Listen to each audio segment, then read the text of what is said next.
Mostly viewers का ये question रहता है कि जब हम सिटी या जॉब्स की इंटरव्यू के लिए जाएं तो हमने कौन कौन से डॉक्यूमेंट्स लेकर जाने हैं, और अगर हमने मल्टीपल जॉब्स के लिए अप्लाई किया है तो हमने कितनी फ़ोटोकॉपीज़ लेकर जानी है और कौन कौन से डॉक्यूमेंट्स लेकर जाने हैं। तो आज की इस वीडियो में मैं आपको बताऊंगा तमाम तर सवालात के जवाब दूंगा डॉक्यूमेंट से रिलेटेड। तो इस वीडियो को पूरा देखिएगा। वीडियो अच्छी लगे तो वीडियो को लाइक कीजिएगा, शेयर कीजिएगा अपने प्यारों के साथ और चैनल को सब्सक्राइब कीजिएगा ताकि सिटी या जॉब्स की लेटेस्ट अपडेट सबसे पहले आपको मिलती रहे। तो चलिए व्यूअर्स, वीडियो का बाकायदा आगाज़ करते हैं। सबसे पहले डॉक्यूमेंट्स में आ जाता है कि हमने कौन कौन से ओरिजिनल डॉक्यूमेंट्स लेके जाने हैं और अगर हमने मल्टीपल पोस्ट के लिए अप्लाई किया है तो हमने कितने सेट लेकर जाने हैं। तो यहाँ मैं आपको बताता चलूँ, अगर आपने फॉर एग्ज़ाम्पल एक पोस्ट के लिए अप्लाई किया है तो आपने एक सेट बना लेना होगा डॉक्यूमेंट्स का।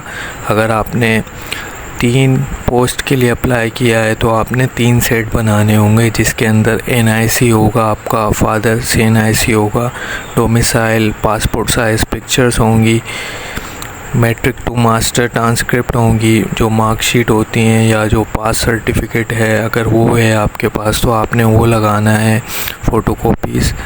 MPhil PhD की डिग्रीज़ लगानी है, इनकी फ़ोटोकॉपीज़। एक्सपीरियंस सर्टिफिकेट है तो आपने वो भी लगाना है। इससे आपका जो है चांसेस बढ़ जाते हैं एक्सेप्ट होने के, सिलेक्ट होने के। उसके अलावा अगर ट्रेनिंग सर्टिफिकेट है तो आपने उसकी फ़ोटोकॉपी लगा लेनी है सारे तीनों सेट्स में। अगर आपने 3 पोस्ट के लिए अप्लाई किया है और अगर एक पोस्ट के लिए अप्लाई किया है तो आपने एक सेट बनाना होगा फ़ोटोकॉपी का। उसके बाद आ जाता है पोजीशन होल्डर सर्टिफिकेट। अगर आपने मैट्रिक या इंटरमीडिएट में पोजीशन ली है तो आपने पोजीशन होल्डर का सर्टिफिकेट लगाना है। उसके अलावा इक्विवेलेंसी सर्टिफिकेट, अगर आपने इक्विवेलेंस सर्टिफिकेट ये होता है कि फॉर एग्ज़ाम्पल अगर आपने कंप्यूटर साइंस की पोस्ट के लिए अप्लाई किया है और आपके पास डिग्री जो है IT की है, इंफॉर्मेशन टेक्नोलॉजीज़ की, तो इस सिचुएशन में आपको जो है इक्विवेलेंस सर्टिफिकेट की ज़रूरत पड़ेगी, जो आप अपनी यूनी से निकलवाएंगे कि ये दोनों इक्वल हैं और वो सर्टिफिकेट लगाना है। और अगर आपने, और एक और मिसाल देता चलूँ कि अगर आपने इस्लामियत के लिए अप्लाई किया है और आपने शहादतुल अलमिया का कोर्स किया है जो कि मास्टर्स के इक्वल होता है, तो इस सिचुएशन में भी आपने इक्विवेलेंस सर्टिफिकेट लेकर लगाना है अपने सेट्स के साथ, और जो है फ़ोटोकॉपीज़ का सेट बना लेना है। और इसी तरह आपने यही ओरिजिनल डॉक्यूमेंट्स बनाने हैं, जिसमें कि फॉर एग्ज़ाम्पल मिसाल के तौर अगर आपका NIC एक्सपायर हो गया है तो आपने उसकी जगह जो है नादरा का जब न्यू NIC बनाने के लिए, और इसी तरह आपने ओरिजिनल डॉक्यूमेंट्स लेकर जाने हैं इंटरव्यू के दौरान, जो कि आपने जस्ट वेरिफिकेशन करवानी होगी, और जो फ़ोटोकॉपी सेट बनाए होंगे वो आपने वहाँ सबमिट करवाने होंगे ड्यूरिंग दी इंटरव्यू। तो जाना आपने, अगर आपने 3 पोस्ट के लिए कराया है तो अप्लाई किया है तो आपने तीनों पोस्ट के लिए जाना है इंटरव्यू देने। अगर आपने एक के लिए किया है तो आपने एक के लिए जाना है इंटरव्यू देने के लिए। आपने किसी को भी जो है छोड़ना नहीं है, आपने जाना ज़रूर है। और जो फ़ोटोकॉपीज़ के डॉक्यूमेंट्स बताएं उनका आप फ़ोटोकॉपीज़ करा के एक सेट बना लें और स्टेपल करके वो लेकर जाएं। वो आपने फ़ोटोकॉपीज़ का सेट सबमिट करवाना होगा ड्यूरिंग द इंटरव्यू। और जो ओरिजिनल डॉक्यूमेंट्स लेकर जाने, जो अभी मैं बताऊंगा, वो आपने जो है लेकर जाने होंगे, जो कि वेरीफाई होंगे आपके, और वो आपको वापस दे दिए जाएंगे। तो सबसे पहले आ जाता है NIC। अगर आप फॉर एग्ज़ाम्पल अगर आपका NIC एक्सपायर हो गया है तो इस सिचुएशन में जब आपने रिन्यू के लिए जो NIC के लिए अप्लाई किया होगा नादरा में, तो टोकन मिलता है, आपने वो टोकन लेके जाना है और उसी के साथ जो है अपने फादर का NIC लेके जाना है।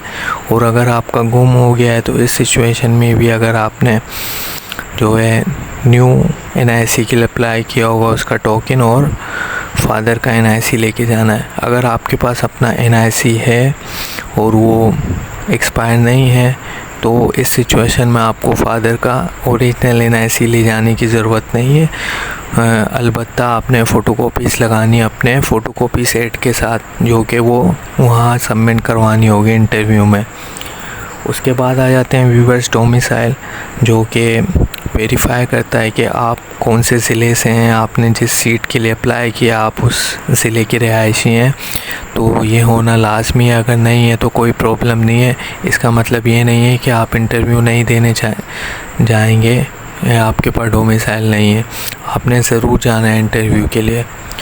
तो व्यूअर्स उसके बाद आ जाते हैं पासपोर्ट साइज़ पिक्चर्स।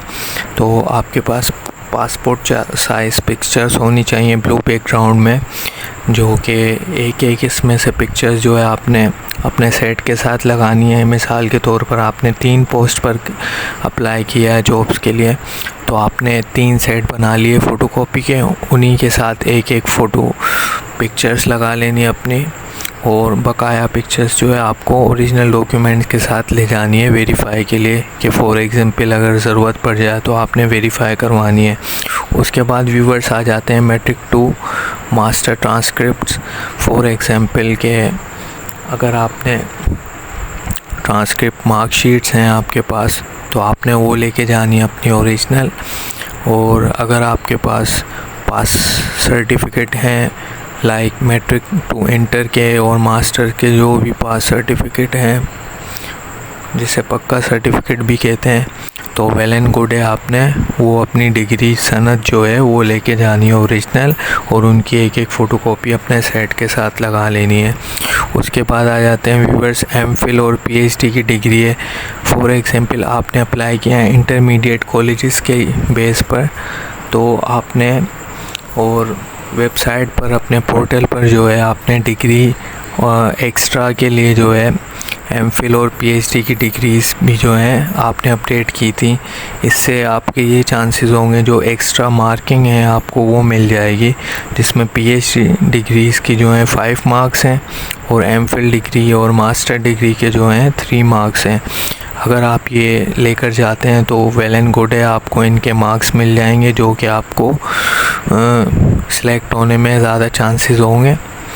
और अगर नहीं लेके जाते हैं, अगर आपने इंटरमीडिएट और BS कॉलेजेस के लिए अप्लाई किया है तो कोई प्रॉब्लम नहीं है, आप जो है अपनी मैट्रिक 2 मास्टर ट्रांसक्रिप्ट भी लेके जा सकते हैं। लेकिन अगर आप PhD डिग्री की हुई है आपने, वो भी लेके जाते हैं, तो आपको वो एक एक्स्ट्रा मार्क्स मिल जाएंगे 5, जो कि आपके हेल्पफुल साबित होंगे सिलेक्शन में।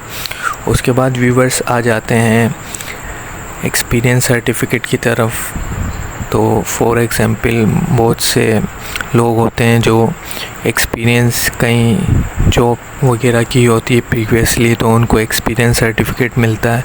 तो आपने वो अपना ओरिजिनल सर्टिफिकेट लेके जाना है और उनकी फ़ोटोकॉपीज़ जो है अपने सेट के साथ लगा लेनी है, जो कि आपने वहाँ सबमिट करवानी होगी। उसके बाद आ जाते हैं व्यूअर्स ट्रेनिंग सर्टिफिकेट की तरफ। अगर आपने कहीं ट्रेनिंग की है और आपको सर्टिफिकेट मिला है तो आपने ये भी लेके जाना चाहिए, आपने ये भी लेके जाना चाहिए, ताकि आपके सिलेक्शन के चांसेस और बढ़ जाएंगे ये ले जाने से।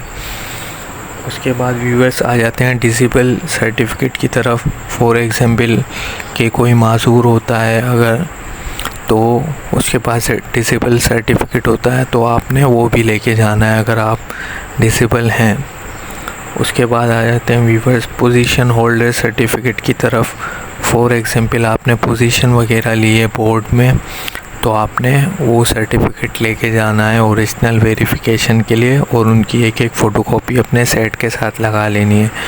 उसके बाद जैसे मैंने बताया इक्विवेलेंसी सर्टिफिकेट, तो आपने ये भी अपना ओरिजिनल लेके जाना है और इनकी फ़ोटोकॉपीज़ जो हैं अपने सेट के साथ लगा लेनी है, ताकि वो आप सबमिट कर देंगे फ़ोटोकॉपी सेट, और ओरिजिनल जो है वेरीफाई करके आपको वापस दे दिए जाएंगे।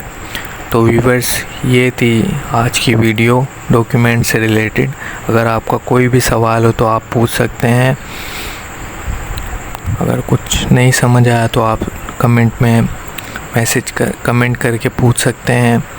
तो वीडियो अच्छी लगी है तो वीडियो को लाइक कीजिएगा और अपने प्यारों के साथ शेयर कीजिएगा और चैनल को सब्सक्राइब कीजिएगा ताकि हर CIT की लेटेस्ट अपडेट सबसे पहले आप तक पहुंचती रहे।